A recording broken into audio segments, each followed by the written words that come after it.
Hey everyone, this is Tim from YourSixGaming, and today in this video I'm going to show you one of my favorite class setups for the M4A1 right now. And this class setup is going to focus more on the medium range capabilities of this weapon. Now the first thing I have on is the monolithic suppressor. You pretty much have to have on a suppressor on all your guns in Call of Duty Warzone right now. If you don't, you're going to show up on the mini-map and someone or another team is going to run up on you and eliminate you when you're currently engaged in another firefight. So you have to have a monolithic suppressor on to prevent yourself from being third party. And it's very frustrating getting killed in those situations. Now, I have the stock M6 Treen Grenadier on for the longer range capabilities.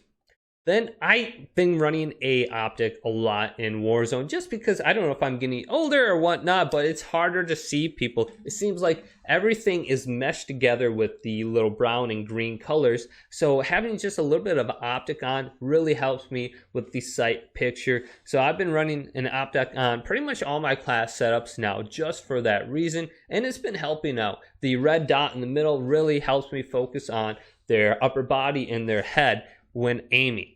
Now, here's one of my bigger changes I added to my class setups from the start of Warzone is using a Ranger foregrip. I have a Ranger foregrip for the recoil and the aiming stability. Before I'd run the Commando foregrip, but it seems like they've been adding a lot more recoil to the M4A1, especially with the longer sight lines in Warzone. So to prevent your gun from jumping up when you're holding down the trigger, having that Ranger foregrip on, or even the other ones like the Operator foregrip, will definitely help you hone in your accuracy and line your shots up on target. Then for the ammunition, you have to be running in an extended mag on your weapon nowadays. If you don't, you're going to be running out of bullets when you're shooting someone. You're going to have to jump back to cover, reload your weapon, and then re-engage. By that time, your enemy is going to be rushing you. They are going to be full armor, and you're going to be out of that situation, and you're going to lose. So you have to have an extended mag on, or if you don't have an extended mag on, you have to have overkill and a secondary weapon you can switch to quick, so you can go ahead and jump back into that fight after all your rounds are spent in your main weapon. So this is my current class setup. Let's go ahead and jump over to my gameplay of me using this in the Battle Royale solos mode. The M4A1 in Warzone is one of those weapons that is kind of versatile in every situation. It has a higher fire rate, quicker time to kill than most assault rifles, and it has pretty decent range capabilities. Also, you can aim down sights rather quickly with it, and you're a little bit more mobile than most other assault rifles also. So it just has so many pluses to it that puts it over the other assault rifles and just makes it one of the top tier weapons in Call of Duty Warzone. And that's one of the reasons you find so many people using it whenever you're watching Twitch, YouTube, or Mixer streams. It's just a very solid weapon to use. And if you're thinking about trying to increase your kill death ratio, have a higher score per minute, the M4A1 is one of the weapons that you should consider for that. Now, when it comes to time to kill, I believe just the AK-47 and the RAM-7 are just a little bit quicker than the M4A1. However, those two weapons have their own problems, like recoil on the AK-47, and the RAM-7 is very slow in terms of the movement speed and the aim down sights. And also, the range capabilities can be quite iffy. I do really like the RAM-7, but it seems like there's only a few loadouts you can have that are actually very good. If you kind of go away from that, it's not a very good weapon. But the M4A1, you can mix and match a bunch of different loadouts and it's still gonna outperform most other assault rifles. Now the gameplay in the background, I have 9 kills right now and I ended up getting 13 kills. Pay attention to how I line people up with the M4A1 and how much it recoils and kicks at distance compared to how it is up close. Also the movement speed and when I aim down sights. Now let's jump over to my gameplay and watch as I secure this victory.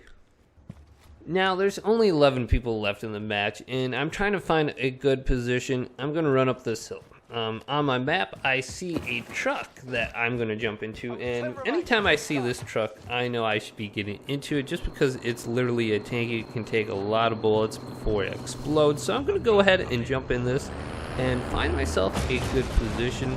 Also, I see a buy station. I could get a UAV. I can get some armor plates. And for me, I think that's a good strategy to go ahead and do right now, since I'm in the position to do so. And right here, I'm driving back and forth, and I'm trying to use the third-person view of the vehicle to my advantage. As you can see around the cliff edges, and I'm just trying to find anyone before I move into the center of the circle. Using this strategy is great when you're trying to find people in like the second story or in buildings. You can just peek around and see inside that window and see if anyone's camping inside. So I love doing that, especially with this pickup truck right here. And I'm at the buy station. I'm gonna go ahead and get a UAV real quick. UAV entering the AO. And then purchase another one. And you gotta watch out for that gas mask. Sometimes that kills you. If you go in the storm, you won't be able to aim down sights and shoot for a brief moment.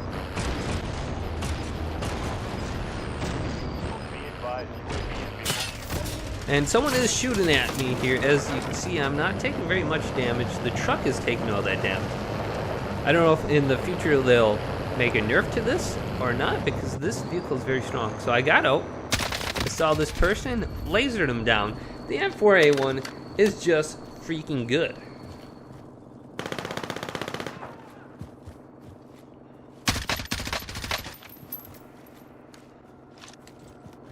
So I took out my Kimballs. I see someone across, lasering them down once again. And right here I can start to feel my heart pound just a little bit. The excitement is rising as I'm getting closer and closer to securing the victory. I heard someone come around the corner, lasering them down with a beam of accuracy. Good. One kill remains. I end up getting 13 total. So the final storm is moving in, and I keep hearing shots in the distance. And I'm looking for that third party to see if anyone's going to be running up on them, because I know there's 4 people left. Just to secure my left side and my right side before I move in.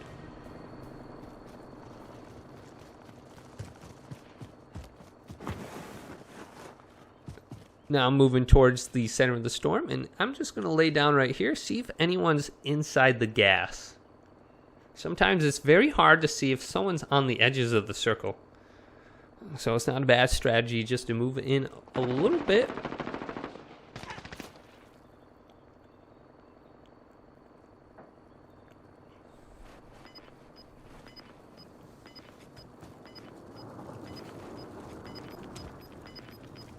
So I do hear people in this direction. I'm going to move over here to try to get a better vantage point. 3 people left. Now, this is what I'm talking about. You can't see well into the gas. Someone's right in front of me. Can't see him. Through a thermite, hit someone. I know they're there. Pretty much got lucky there. There he is. Didn't quite kill him. Dodged a freaking RPG for the win. There you go. The M4A1 is the real deal. Go try it out.